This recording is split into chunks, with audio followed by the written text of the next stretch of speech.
A good reader is a good speaker. Let's enhance reading skills in children through story reading. Thanks for your like. Subscribe to stay connected. Long ago, an old carpenter named Gepetto carved a puppet in the shape of a boy and named it Pinocchio. He wished the boy to be a real one.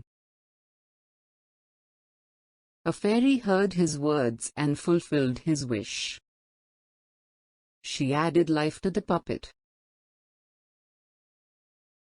But she wanted that if he was to be a real boy, he must always be a good boy. Gepetto loved him dearly. But Pinocchio was quite naughty and rarely spoke the truth. As soon as he lied, his wooden nose would grow long. He always promised to be a good boy. From the next time. But he soon forgot his word and left the school with his friends to join a circus. Now, he began to miss Gepetto. One day, he heard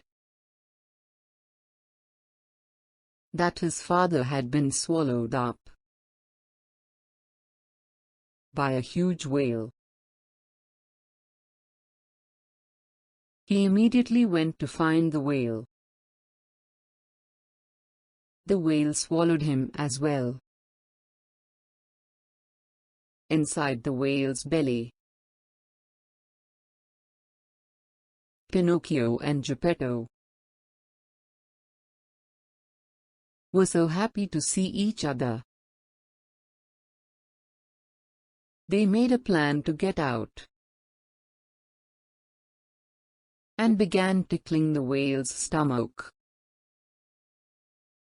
As soon as the whale opened his mouth and sneezed, Pinocchio and Gepetto slipped out. They reached home safely. The fairy was pleased with Pinocchio's bravery, and she turned him into a real flesh and blood boy. From that day, he was a very good boy and never missed school. The father and son lived happily ever after.